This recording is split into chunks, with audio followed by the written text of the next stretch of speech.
S'intéresser aujourd'hui à la façon de trouver des limites pour la fonction exponentielle et pour la fonction ln à partir du taux d'accroissement. Donc petit rappel de première, je vous rappelle que quand on veut trouver le nombre dérivé en un point, en vrai c'est la façon qu'on utilise pour faire la limite du taux d'accroissement. Le taux d'accroissement c'est f de a plus h moins f de a sur h. Concrètement, on prend une courbe qui correspond à une fonction f. On s'intéresse à une corde ici. Cette corde est définie par des points qui ont pour coordonnées A, f de A plus h, f de A plus h. Et le h, on le fait tendre vers 0, c'est-à-dire que le point se rapproche du point de départ. Et si la position limite existe, ça va être la tangente et son coefficient directeur, ça va donc être le nombre dérivé. Et je vous rappelle que le coefficient directeur d'une droite, c'est la variation des y sur la variation des x. Variation des y, c'est la variation des images. Variation des x, c'est bien h. Donc, on va s'intéresser à ça. Donc, le but, c'est d'utiliser ça à partir de ces limites-là. Donc, je vois que si je veux que cette limite-là ressemble à ça, ça veut dire que le x ici va tendre vers 0. Je vais donc pouvoir écrire que ça, c'est la limite de ex moins e à la puissance 0 sur x moins 0 lorsque x tend vers 0. Et là, je suis en train de faire le taux d'accroissement en x égale 0.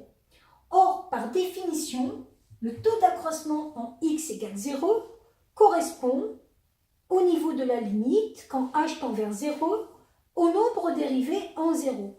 La fonction qui m'intéresse ici, c'est la fonction ex. Lorsque je dérive la fonction ex, ça donne ex. Et donc ici, ça va me donner f' de 0. Or, f' de 0 est égal à 1. Ça veut dire que cette limite-là va donc être égale à 1. Et je rappelle qu'ici, on a fait la limite du taux d'accroissement en x égale 0. Donc ça, c'est quelque chose qui est assez classique pour retrouver les limites sans les apprendre par cœur. On va faire pareil avec cette fonction-là. Donc si je m'intéresse ici à cette fonction-là, je vais prendre cette fois-ci comme fonction f de x, la fonction ln de x, pour x supérieur strictement à 0. La dérivée de ln de x, c'est égal à 1 sur x. Et pour que je retombe sur un taux d'accroissement qui ressemble à ça, je vais l'écrire sous la forme limite de ln de x plus 1 moins ln de 1 sur x quand x tend vers 0. Cette fois-ci, je me rends compte que le taux d'accroissement que je cherche, c'est le taux d'accroissement en 1.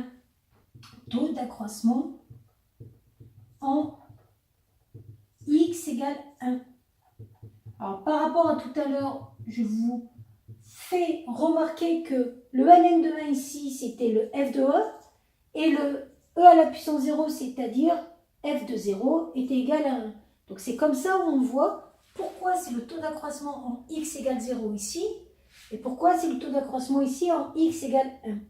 Et donc ça, je sais par définition que ça correspond au nombre dérivé, donc en 1, mais le nombre dérivé en 1, c'est f' de 1, c'est-à-dire 1 sur 1, 1. Et c'est comme ça que vous arrivez à trouver des limites en utilisant les taux d'accroissement. Voilà.